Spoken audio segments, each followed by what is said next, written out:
Good afternoon, everyone. Thank you for joining me today. This is hashtag no limits. Hashtag no limits is about people whose society has placed limits upon, but who have busted through those limits.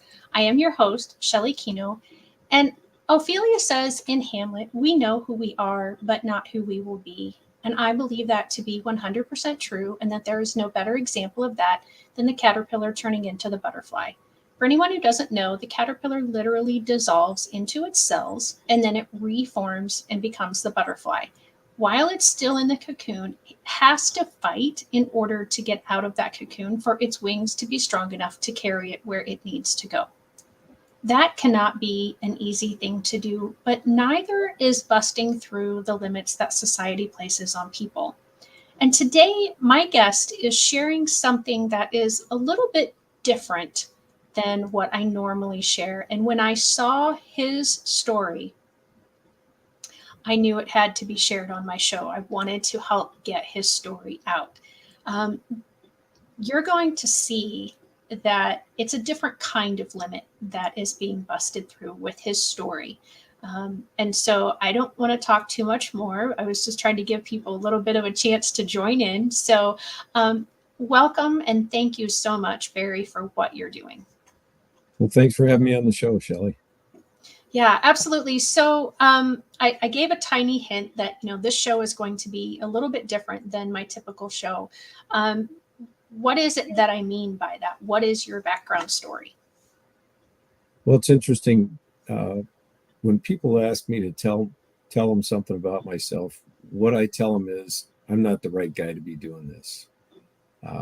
I never planned on becoming someone that would, bare his soul to, 150, 200,000 people. That was just not part of my plan. But here I am. Yeah. And so what we're going to talk about today, and maybe I do need to caveat this, I don't typically believe I have any younger listeners, but we're going to talk about death and we're going to talk about drinking. I live in a county in Southern Illinois, and I looked this statistic up just before coming on to see how accurate it was. When I was growing up, when I was a teenager, we were the highest consuming per capita county of alcohol in our state. And at that time, I believe we were like third in the entire nation. It has gotten better, but we are still in the 118th ranking of all counties in the country for our alcohol consumption. And not just that, but it's of anyone over age 14. So we're not even talking necessarily legal drinking. I think it's all across the country that the legal age is 21, but maybe it's just a state by state thing. I'm not sure. So Barry, tell us about your son and kind of a little bit of what I'm referring to. So my son, we honestly never had any problems with him. His high school principal didn't even know who he was. This all happened on the day he moved out on his own. He had just graduated from high school. It's kind of interesting because when he got out of high school, he wanted me to co-sign a loan so he could buy a new truck, right? And of course, I made him give me 3 months worth of insurance payments and car payments because I didn't, I wanted him to be financially responsible for it. Sure. And he went down, he found one at a dealership, and I hate to say it, but I'm not a fan of that process because they're always going to try to sell me stuff I don't want or need, right? Right. And this is where I say I'm just the wrong guy. I went in there and sat down in the financial guy's office. The first thing he said to me is, how about some life insurance? And I said, I don't need any life insurance. My wife will do just fine if something happens to me. And he said, I'm not talking about you. I'm talking about your son. And I'm that guy. I'm that guy who rather indignantly told him that 18-year-old boys don't need life insurance because they don't die. But I was wrong. They do die. He wouldn't live long enough to make a single payment on that truck. So a few weeks later, he started the process of moving out. They threw a housewarming party for him that night. I started with a keg of beer and moved on to shots. He left a voicemail for his sister that night, telling her about how he was drunk and having a good time. He passed out a short time later. They laid him in his bed on his side in case he vomited, but the party was still going on. They actually went in and shaved his head and his legs while he was passed out. His buddy Craig was worried about him. Around 4 a.m., calls started coming into 911. First calls were difficulty breathing. Next calls, not breathing. My son died alone in the hospital. I slept peacefully in my bed. I can't imagine.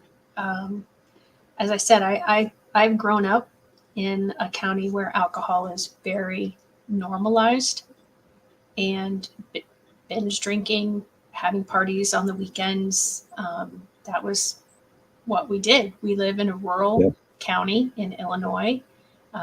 Wasn't a lot of other opportunities of things to do. So what did you do? You went to somebody's house, or you went out on the back roads and you drank. Thankfully, I never got into that. I didn't agree with it, and God gave me the power to stand up and say, I'm not going to do that. I did see so many of my classmates coming into school on Monday after having been in bad accidents, or not coming into school on Monday because they were in the hospital. Yeah. I don't recall losing any of my classmates to alcohol while going through school, but I know other classes and other high schools in the area had that happen. I don't understand what the draw is. I am a person who doesn't like to be out of control.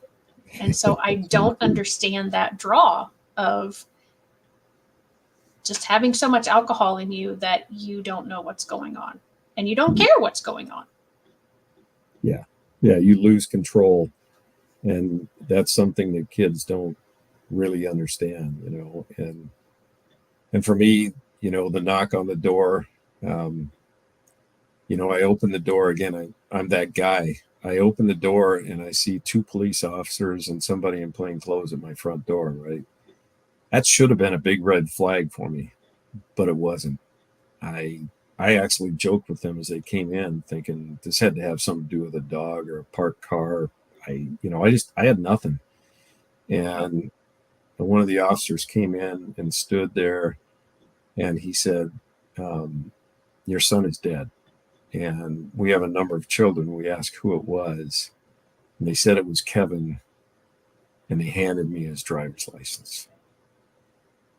And there's just something pretty final about it when a police officer hands you your child's driver's license, because until that exact moment in time, you're holding out hope that this is all a big mistake, right? You've misspelled the last name. You need to be next door, 3 streets over. But when they hand you your child's driver's license, he's gone and he's never coming back. So what did they tell you at that point? I mean, other than he was dead, and that seems pretty harsh. I hope they didn't put it that way, but that's what they said. That's how they put it. Wow. They thought that it was alcohol poisoning. We found out later that is indeed what happened. His blood alcohol content was 0.36%. Very, very drunk. It was interesting. The coroner said that she's seen as low as 0.24% kill specifically teenagers. Wow. Because it's just a matter of how your body metabolizes it. One of the things that's going on now, they were doing shots, and a lot of these alcohols that they're selling now are really sweet. And so you can consume a lot of it in a hurry and not realize how much trouble you're in. And this is something that I I think I know the answer to, or I knew the answer to. It's not coming to me at the moment. But is it based on your metabolism as to what the alcohol levels are in your system, or is it more of like if you drink X number of drinks, no matter your body type or your body size, you're going to have this level of alcohol in your system? It's a yes and no thing. I'm sure there are variables to it. What do they say at Mothers Against Drunk Driving? They say, I think, a 1.5 ounce shot of what they call liquor uh, will raise your blood alcohol content to 0.016, right? Okay. Uh, but if you use these sweeter alcohols, it's my understanding that uh, what ultimately happens is your blood sugar spikes. And that's actually where the problem is. But I'm not an expert in that field. I just know that Right.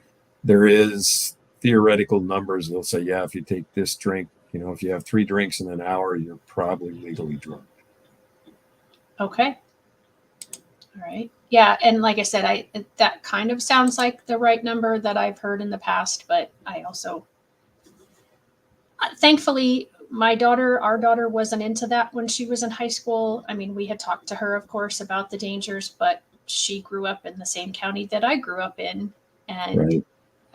as I said, thankfully, when I was growing up, we were third in the country by county. Now we're Wow. 118, which is better, but it's still not, it's not something you want to be in the top 150 of. No, no. But I do remember people being proud of it. I mean, that's how I knew the statistic. You're like, oh, we're the number one in our state, nor we're third in the country. Is that something we really should be proud of? I don't think so.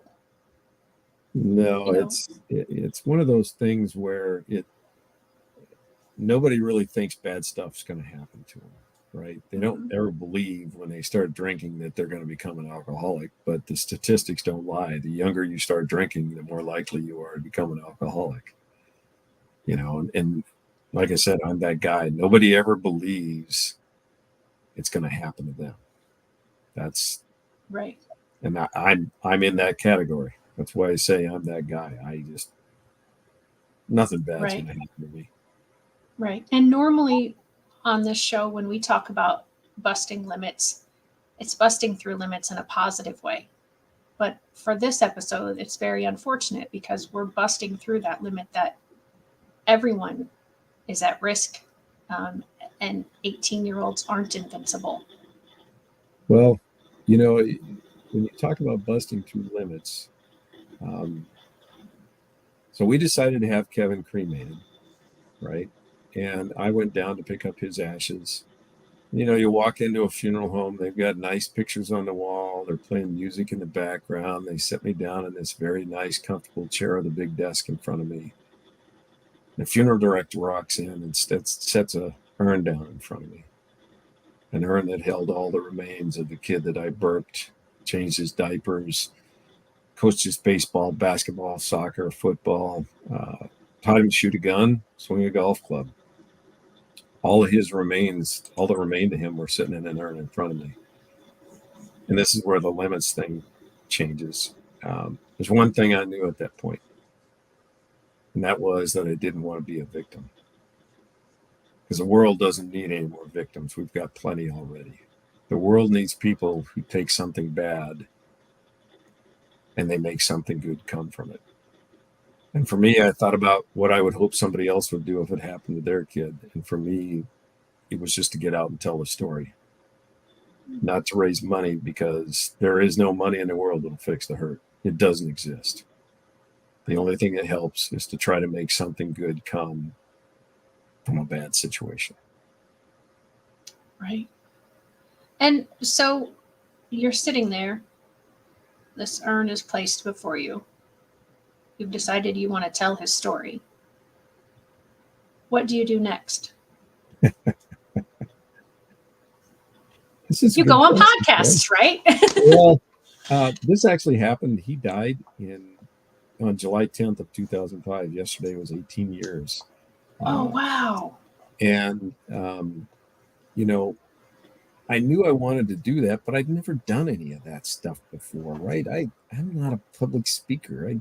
do more of that now. I do a lot more of it now, both for work and for this. But in the beginning, I was awful. I mean, I had it all typed out, and I would read it, and I'd start crying, and it was, I read it. I argued for a long time that, well, Martin Luther King, I Have a Dream speech, he read it. I argued a long time I should be able to read it, but at some point I stopped doing that, and I just started speaking from here, right? And the more times I did it, honestly, the better I got about it. My wife, Bev, did a great job of critiquing everything I did. She was brutally honest, right? You lost him with that, right? I never took any Toastmaster classes. I got a lot of input. One of the things someone told me that has stuck with me about it, this young lady that was helping me with it, I kind of went through it, and she goes, I don't really care about all those other details. I want to be in the room with you when you get that knock on the door. I want to walk into that funeral home with you when you pick up his ashes. And that's what I tell kids, because, I'm 2 generations away from the teenagers and the junior high kids that I talk to, right? Right. The first thing I tell them is that I'm not there to tell them how to live their life. I'm just here to tell you a story, because it would be very disingenuous of me to say I'm going to tell you how to live your life, because I don't live in that generation. I don't know that. But I just want you to listen to this story, and then you can make up your own mind. Right. And, it had crossed my mind to ask you questions about, what advice do you give? What do you say? What would you recommend? And if that flows naturally into our conversation, okay. But I want to hear your heart, because I think we don't share that enough. We give the statistics to kids. We give, oh, this could happen to you. But I really truly believe that unless you can reach a person's heart, they're not going to change, because it is just going to be a statistic. It is just, oh, that happened to, so and so. That's not going to happen to me. And you're sitting here telling me you were that person. Well, that's not going to happen to me. That's not going to happen to my son. Yeah. Yeah. And it did. Very unfortunately. Speaking from the heart, I'm an old hillbilly from Montana, Shelley. This is not how I had my life scripted. To think that I'm doing this now is hard for me to imagine. But by the grace of God, I've worked my way through all of these things. And, one of the things, we haven't gotten to this yet, but I'll go ahead and tell the story. So we kind of wrestled with what to do with his remains, right? I grew up in Kalispell, Montana, and Kevin always talked about wanting to move to Montana someday and buy a ranch. So we decided to take his ashes to Montana from here in Gilbert, Arizona. And normal thing to do would be to put them in your car and drive there. But I put them in my backpack and walked there and told a story along the way. Again, not to raise money, but I just wanted to tell the story. Right. Wow. Did you just say Gilbert, Arizona? Gilbert, Arizona. Yes, that's where I am. That's just outside of Phoenix, correct? Yes. I was there in January of this year. It was probably raining a bunch too, wasn't it? No, the weather was absolutely gorgeous while we were there. And being from Southern Illinois, where it was cold and snowy and rainy, and going out there for a weekend or 3 days, yeah, that was very nice. But that just struck me. It's like, wait, that's the same town. Yeah. So you decided to walk. Okay, now for anybody who doesn't know the geography, what kind of distance are we talking about? About 1,400 miles. So just a day trip. No yeah, problem. Pretty much. It was one of those things when I decided to do it. It's kind of an interesting thing. I decided I was going to do it. I just, I made up my mind. I talked to Bev about it. We agreed to do it. Um, a lot of people tried to talk me out of it, Shelley. I had family members and numerous people say, well, maybe you just go walk for a couple weeks and then you could come back next year and walk a little bit more and, maybe see how you feel, that kind of thing. But I'm going to do the whole thing in one shot. We're going to walk every step, every bridge that's narrow, everything. We're going to walk every step of it. And I'm glad I didn't let them talk me out of it because they were overwhelming. I understand it. Who do I think when you look back on it, I don't consider myself arrogant, but it's a pretty brave thing to say, right? Yeah, I'm just going to walk to Montana. It's going to take me about 4 months. Really? Yeah. You have any idea what can go wrong in those 4 months? Exactly. Yeah. I mean, the things are going through my head. And so, I mean, were you a backpacker before? Was it like, did you ever go on hikes or long walks? Like, what was your training for this, Barry? Well, I did a lot of training, but I've ran a few marathons. But the idea to walk to Montana actually came from Kevin's favorite movie, which if you have older people in your audience, they will remember Lonesome Dove with Tommy Lee Jones and Robert Duvall. Mm-hmm. That's where the idea came from. I freely admit that's how in my mind I put it together. In the movie, he did it on horseback, right? Have you seen the movie? It's been a very long time ago. Yeah. I'm from the 1900s. So I've been around for a while. Yeah.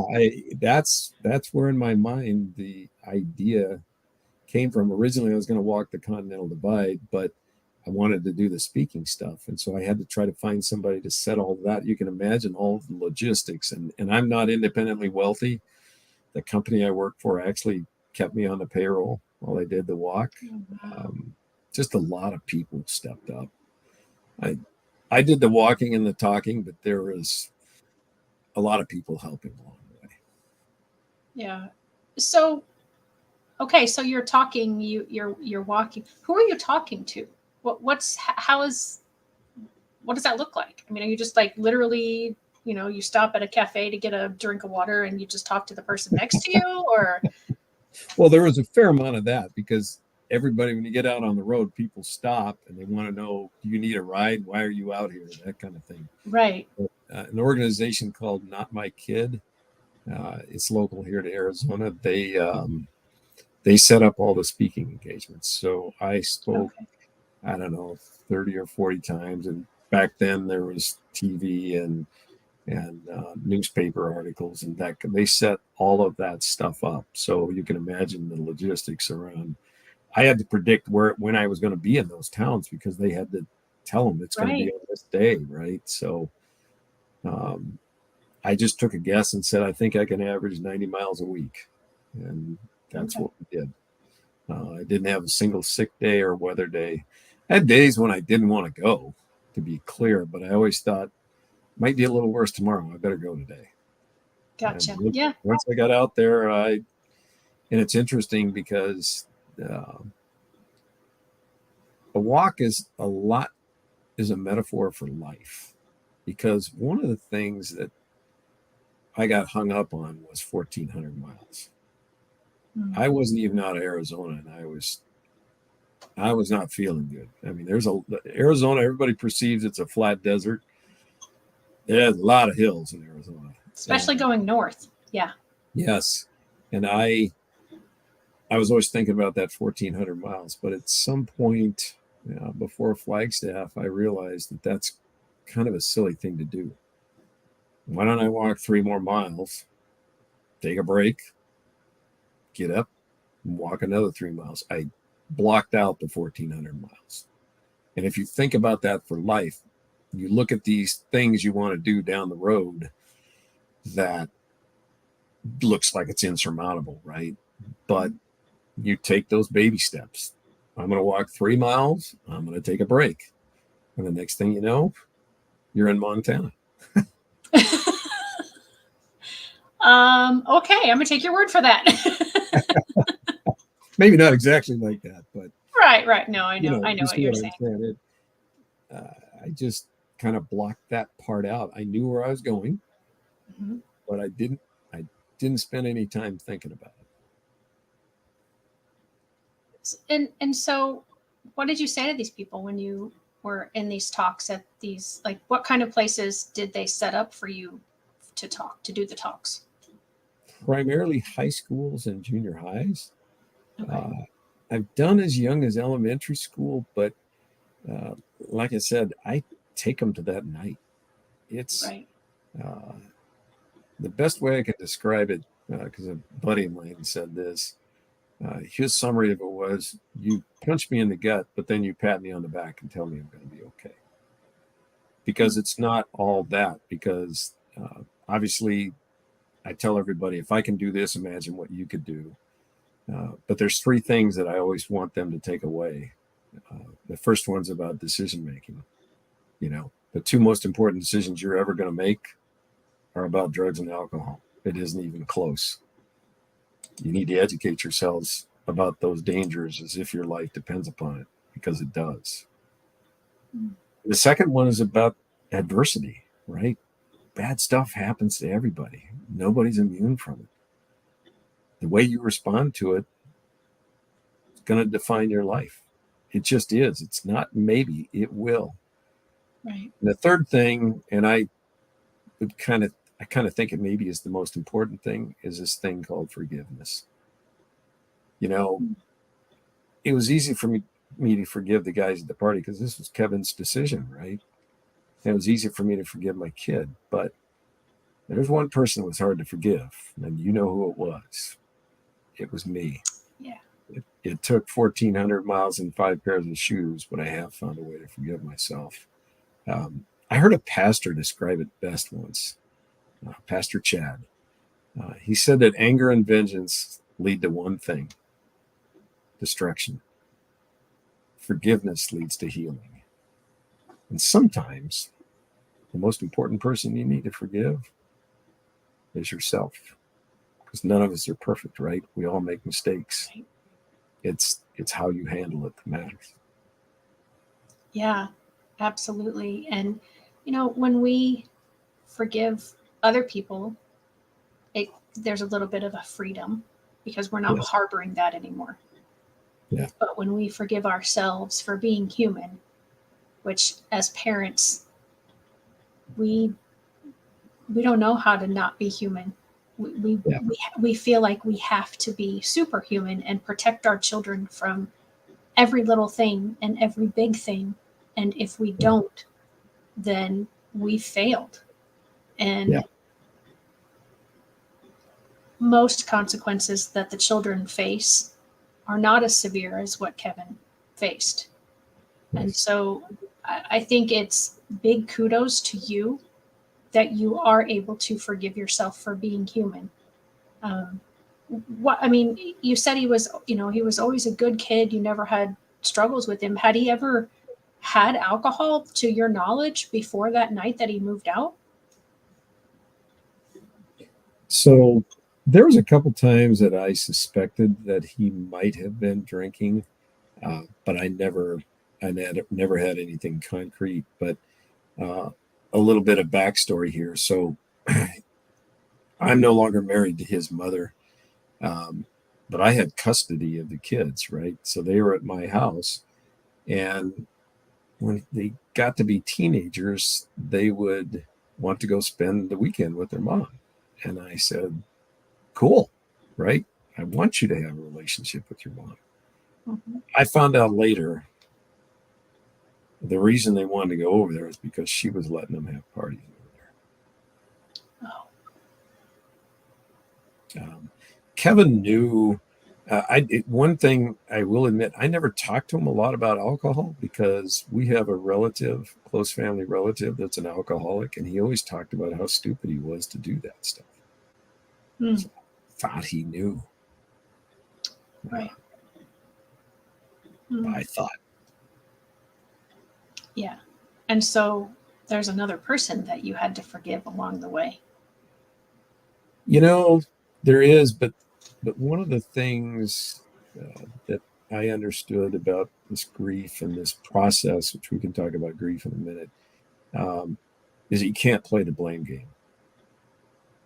If Right. you play the blame game, you're never, ever, ever going to get past it.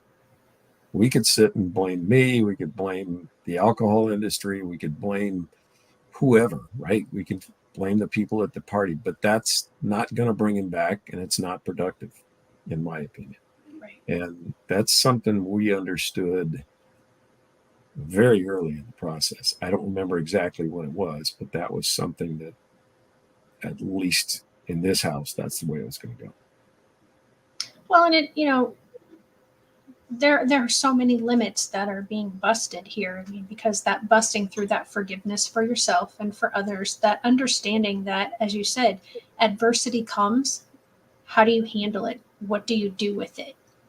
Do you sit with it and let it fester inside of you and make you ill and Yeah. cause more problems?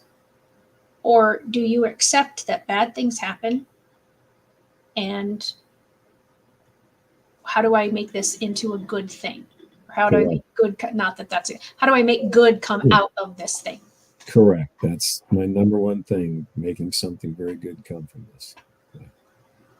And so have you had in these talks with students, have any of them ever gotten in contact with you later and said, your story really opened my eyes, or, thank you for telling that story. I'm sorry you went through it, which, by the way, I am very sorry. And I've not said that to you prior to coming on or during this, but I mean, I'm sorry that you went through this.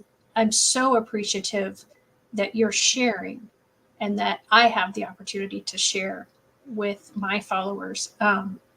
As you can tell, it's an emotional thing for me because I have family members who will go out on the weekends still to this day and drink a lot. I'm still in that county where it's still the thing to do. It's what makes you, doesn't make you popular, but you tend not to stay with the people who drink if you don't drink like they drink. Because I don't know why, but it just happens. And it's happened multiple times in my life where I was part of a group, and then after one or two times being out with that group and I thought having a wonderful time, I started not getting invited to things. And the only thing that I was ever able to put my finger on was I didn't say anything to them about their drinking, but I wasn't drinking. And that was somehow uncomfortable or convicting or something to them. And I don't know. Maybe it is me. Maybe it's just my personality. Maybe people No, I don't think so. That's a thing.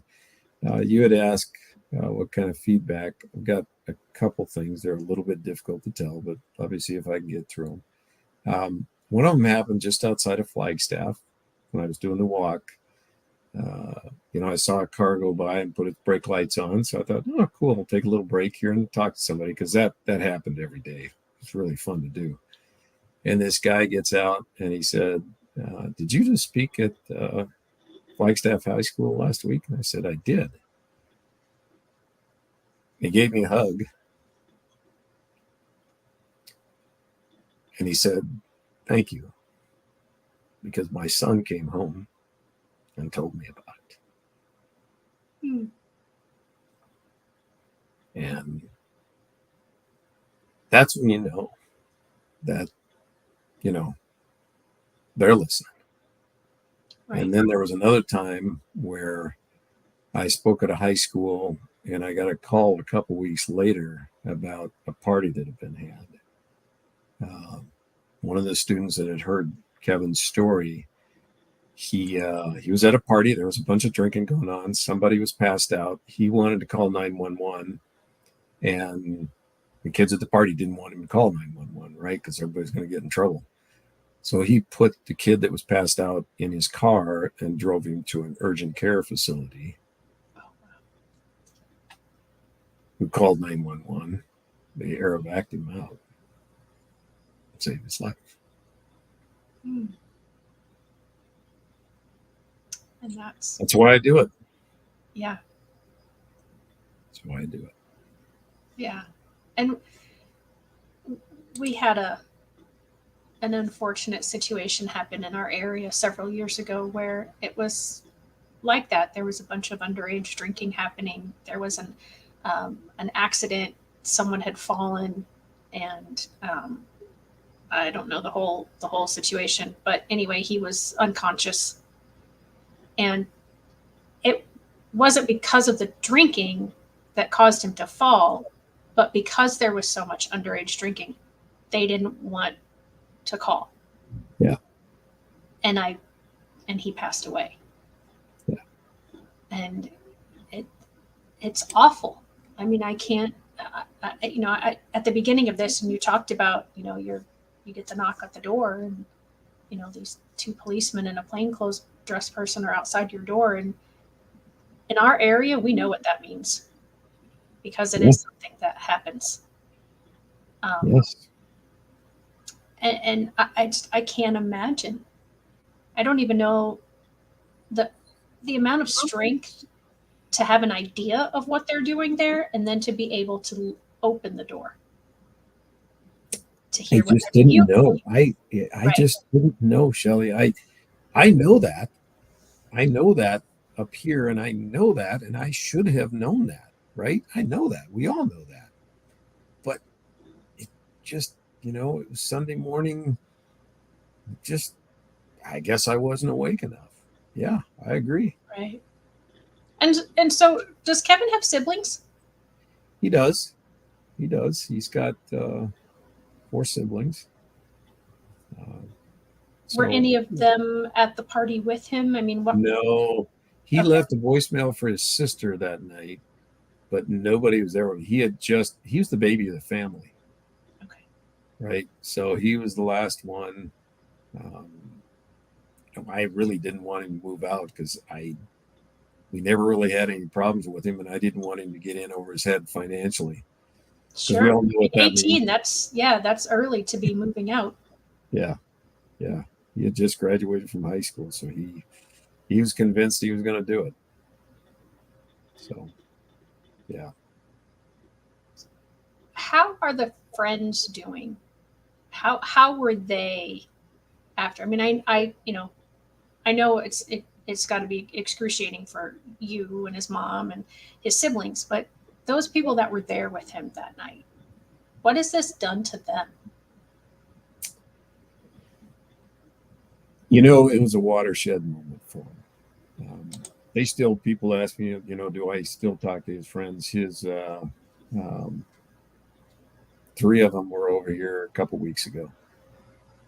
They all come over and order pizza, and they're grown and they've got kids now and all of that good stuff. And one of them has said specifically, this was that grown up moment where they realized, yeah, maybe this is not a good idea. Right. I mean, because they were all doing this kind of stuff. They were all, they were teenagers, right? And nobody ever believes. But I can tell you that 2 of them that I was a little bit worried about, it was they're very successful in what they do now. And Good. they pointed to that. They pointed to that day.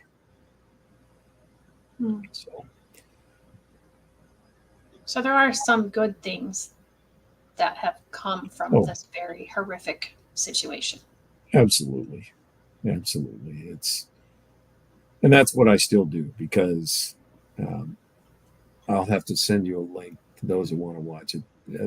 That phrase, something very good will come from this, is not mine. I'll just put it that way. I can send you a link to it. If they choose to watch the video, they can watch it. If they don't want to, that's fine too. But it's really been my focus, and it makes sense, right? It's all you can do. And I've probably told the story, Bev knows probably how many times, between 300 and 400 times, probably around 200,000 people. I just did another 100 last night. These are adults that with MAD, they have a victim impact panel, and part of their mission is underage drinking. So these are all DUI offenders, and you can hear a pin drop in the room because it's one of those things everybody knows what's coming, but it's you can just feel it. Yeah. And you do have, speaking of, you know, you were going to send the link. So you do have a website that is called Yes. kevinslastwalk.com. And it looks, I mean, well, here, actually, I can just share it so that everybody can see it with us really quickly. But you did say you do more of your connecting with people on Facebook. Yeah. Yeah, I do. Uh, yes, that was one of the funnier pictures. That was the first sign I saw on the road that said Kalispell when I was walking from Gilbert, Arizona to Kalispell, Montana. So I was kind of excited to see that. Right. And how I far away remember that were picture very well. you? Uh, I was about, probably 100 miles from Kalispell at that point, but I had crossed the Okay. Continental Divide twice. Uh, it snowed again after that, but I wasn't too worried about big snowstorms because I started in February of 2007. So Okay. I dealt with snow and rain and going up over the Continental Divide a couple times. And I knew at that point that unless I got hit by a car, which was always a risk, uh, Sure. 100 miles left to go, I was, as the farmer saying goes, I got a whiff of the barn. So I was Right. headed for the barn. And so Pete, you said, you know, people stopped you, and I meant to ask you this earlier. So did you have anything on you as you walked that, like, how did the gentleman that you had spoken at his son's school know that you were the person? Like, did you have a sign, or what was it? How did people come to know who you were if they weren't coming to hear you speak already? Does that make sense? Yeah, yeah, it does.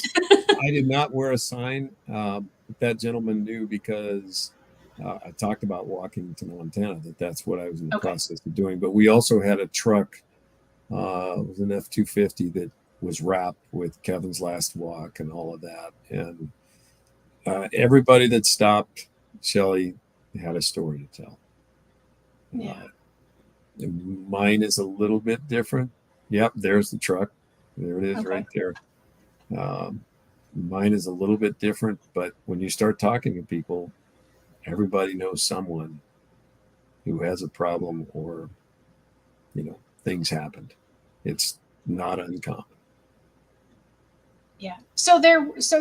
While you were walking, you weren't completely on your own. Somebody was traveling Ah, with you. yes, we haven't talked about that. Yes. Uh, my one daughter walked part of it with me, but my Okay. wife, Bev, who's very thorough about everything, kept track. She's the one that met me every 3 miles. She would drive that truck up 3 miles, find a place to park somewhere, and then I would stop and take a break. She managed the hotel room. She managed making sure I knew where I was supposed to be that day. Um, she managed all of that stuff.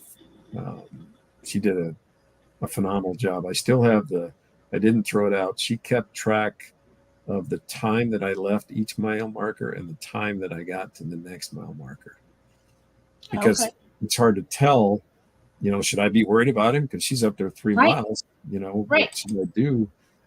She kept track of that, and people would stop and talk to me, and I'd get delayed, right? And so then she's starting to worry, what's going on? Why isn't he here yet? Because he should have been here 10 minutes ago.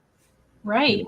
Not all of it was that wide open stuff that you saw there, right? And the wide open stuff, she can look out there and see me coming, but um, there was a lot of stuff where she doesn't know where I am. I mean, I had a guy on an 18-wheel truck stop in the middle of a 2-lane road to talk to me. And Oh I'm thinking, wow. yeah, I hope, I hope nobody comes. And they didn't. Roads were That's pretty good. quiet. It's a busier road now. I mean, I didn't walk on the freeways Right. because I couldn't get any commitment that they wouldn't kick me off of the freeway. And the freeway Right. was the shortest route. So I had to take, side roads. Yeah. So I do see here that you have a book. Do I you want to do. speak to that at all? I can. It's Kevin's Last Walk. It's available on Amazon and Barnes and Noble. Primarily, people buy it off of Amazon. Um, it was interesting because the way that came about. Again, a little bit of a story. I kept a journal on the walk, and back then they had a place they posted this journal, and people were every day they get up and see what I did the day before and all of that. It was so I had the journal. When I got all done with it, I told one of my friends I was just going to print it out, put it in a binder, and if you want a copy of it, let me know. Much like my wife being honest with me, I had a friend say, no, no, no, no, no. You need to write a book. And I'm like, I don't want to write a book. I don't know how to write a book. Um, but I did. And actually, I considered writing a book harder than walking to Montana because, as I said earlier, walking to Montana, I get up every morning and I know exactly what I'm going to do. How do you write a book? Right? I don't have that in me. Right? I never thought about writing a book, but I give kudos to Stephen King. He wrote a book on how to write a book. Oh. And yeah, he does all kinds of other stuff, but he wrote one on that too. And one of the things he said in there is there's two parts to it. One, when you're in the right mood and it's quiet and stuff, you just write. Don't think about whether you're going to use it. Don't worry about whether it makes sense. Just write. Then the other part of your brain has to kick in and you got to figure out how to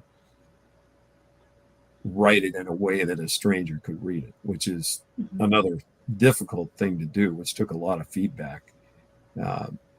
But it was great advice because you just start typing. Just type. Don't worry about whether you're ever going to use it. Because I think he said that when you're done, you should be able to get rid of at least 25% of what you write. Oh. You're not going to find a place for it. Right. And okay. So that's what we did. That's what I did. And it was interesting because I had book clubs read it because your friends and family are going to read it and guess what they say? Yeah, it's great. Oh, that was great. I don't know if you can tell, but this is my book behind us. Okay. So you've done this. Yeah. And I'm feeling every pain that you're talking about because that was not on my radar to write a book either. So going through the whole process, figuring it all out. Writing it in a way that strangers can read it, especially in this case, because you have to introduce people. You can't refer to them or imply something without introducing them. Right. And it was interesting because I had this one book club read it and got together with them, 8 or 10 ladies, and they went around and all of them talked about all the great, I love this and I love this. And I said, okay, now we're getting to the part I want. I want every one of you to tell me something you didn't like. And the one that I remember the best, I'm a guy, right? She said, you told me more about your decision for your shoes than you did about how you felt when you finished the walk. Because I didn't really write much about that, right? Right. I thought a lot about what shoes I was going to use and all of that. And I spent a lot of time on that. And she said, I want to know what you felt like when you got there. I should write a revision to the book, but as you know, with writing a book, it's something that's just, it's out there. Yeah, I could change a lot of it, but it was, as you know, it's a challenge. It is. Even changing a back cover, as I found, is a difficult and arduous process. So now I want to know, how did you feel when you finished the walk? So it was physically a big relief, right? Because I'm finally, this is done. But emotionally, we're also done, right? We're going to leave him up there. He's not there. We know that, but this is where we say goodbye, right? And since then, I've looked back on it, and I don't know how I did it, Shelley. It just all fell into place, like I said. pure grace. no, no Yeah. skill. Just, and that's the thing is the willingness to do it and to work through these roadblocks. Like, am I going to have a job when I get back? Right. 4 All months of, is a long time to be away. yeah, they agreed to keep me on the payroll. They did a vacation drive, and people donated vacation, and I'm still there. I had actually just started with them 2 weeks before Kevin passed away. It's been 18 years, and I'm still there. Same. Wow. They've treated me well. Yes. That's incredible. So I did notice when I flipped over to your website. So you said he passed away in 2005, but your walk didn't start until 2007. So it was about 18 months because you said he passed July 10th to February. So Yeah, approximately 18 months. So you'd only been with that company for a, maybe what, 9 or 10 months when you really started implementing all this planning and them probably starting to gather the vacation days for you. yeah, yeah. It was. You could imagine the process of trying to figure out. Okay, everybody said, "Well, you should be able to get a shoe sponsor, or you should be able to get this." I really didn't have any luck with any of that. I talked to because I needed somebody to kind of help me because I didn't know what I was doing, right? Sure. And Not My Kid was the organization that stepped up, and uh, I talked to them, and I thought it was going to be because I'd talked to shoe companies and sent letters out and talked to people, and I got a lot of thanks but no thanks. Mm-hmm. But they're the ones that it was kind of interesting. I actually wrote about it in the book. When I talked to this young lady, I walked away from there thinking, yeah, we're going to be moving on to something else. This ain't going to happen. And it turned out that wasn't true. I told her she's a good poker player because I, I had no idea that they were drawn into it like that. Wow, that's awesome. Yeah, it is. It's not as easy as people think to get sponsors or get things paid for. Yes, there are lots of people who have great and fantastic ideas, and that's why it's so hard to get. You Yeah, have to find that person that makes that connection with you and believes in what you're believing in as much as you do yeah, to yeah, say, yeah, I want to do this with you. yeah. And they did. Uh, they funded a bunch of it as well. Um, I'll give kudos to if you don't live in Arizona, you probably don't remember Todd Stottlemyre. He was a pitcher for the Arizona Diamondbacks. He was one of the key people that put up the money for this. And it was another one of those things where I thought it was already put to bed. And she said, well, you got to come up and we're going to talk to the board about it. And I'm thinking, well, you already told me we're going to do this. Well, and it was funny because the power went out, something happened, and I didn't have really anything I could show them or anything else. And I don't even remember what I read them, but I read something to them that I had written, and that was it. Hmm. I I probably should go back and figure that out, shouldn't I? I don't remember what it was that I read, but that was it.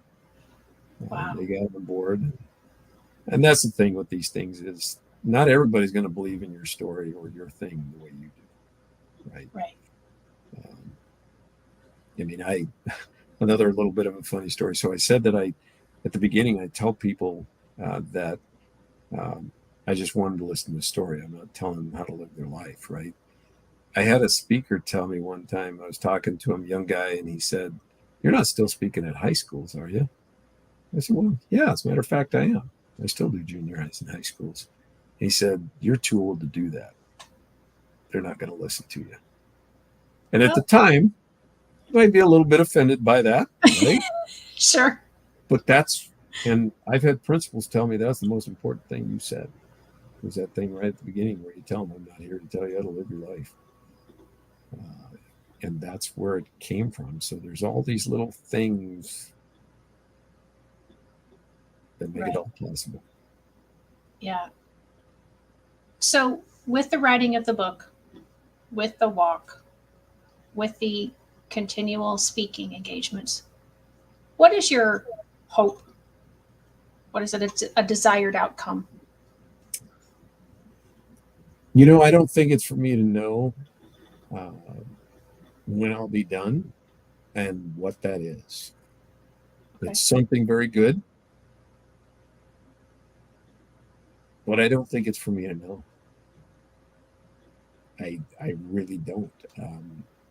I'm still doing a fair amount of it. I'm getting closer to retirement, as you can probably tell. We'll see. Uh, but given that it's something what I would call vague, something very good will come from this. I don't know what it is, so I got to keep going, right? Okay. And that's what I'm going to do. Awesome. Well, I Yeah. wish you tremendous success, I guess, since you don't know what you want. Yeah. Or what your hope is for the end. But again, Barry, thank you so much for sharing your journey and Kevin's last walk. And to my audience, make sure that you get out and you get a book, and give him some of his money back that he might have lost on his Yeah. 4-month I term. do have one more thing, Shelley, and this is Yeah. something I like to say at the end of each podcast. The way I do speaking stuff requires somebody at a school or somebody that knows people at a school to make that connection for me. And in the audience, if there's somebody that wants me to come to their school, obviously Arizona, I don't need to, I do those for free, but out of state, we'd have to work something out. But I'll do it. If it's possible at all, we'll make it happen. Just reach out to me. If you've got connections, we'll try to make it happen.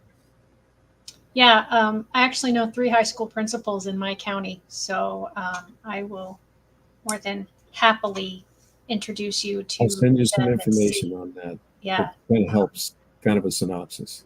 I'll send yeah, it. but absolutely. And so if somebody's wanting to do that, how is it through your website? That's kind of why I was going to your website before, and then I took it off and I forgot to. Is it Probably the Facebook most page? likely, I would go to the Facebook page and message me. Okay, It's usually the best place to do it. If you're not on Facebook, which some people aren't, you right. can email me on the website. And I think we may even have our number in there. Okay, for some reason. Oh, your Facebook banner picture, I thought it was mine that I was looking at, and so I wasn't clicking on that button for that to be shared. So because the gray sky, I have a gray sky in my personal one, so that was throwing me off. So yeah, Kevin's last walk, a father's final journey with his son, is your Facebook page. So you have opportunity there to catch him, or yeah, his sounds like that's the preferred way, or the website that I shared just a little bit ago. And I will very quickly grab the website address. I mean, I know it's Facebook, but it's just sometimes easier to have it and you can just click on it and go right there. So I'm putting that in the chat section. So if anybody wants to just click on that, and then I will have the website popped up during the episode a couple of times, but I will copy that and put that as well into the chat so that anybody who wants to find you that way can do that as well. And again, just thank you. It's a very tough thing to talk about. Drinking, underage drinking, any kind of binge drinking in general, but then for it to be such a personal and hard story to tell. I just don't think I could thank you enough for sharing Thank with you, me Shelley. and my audience today. So Thank you for having me on. yeah, absolutely. You all join me next week. I'm going to have Katie Whittier. She is a fabulous businesswoman who just in the last year, I believe, has been diagnosed with autism. Had no idea she had it leading up to that. And so she's going to share her journey with us. So thank you. God bless. And I will see you all next week. Bye-bye.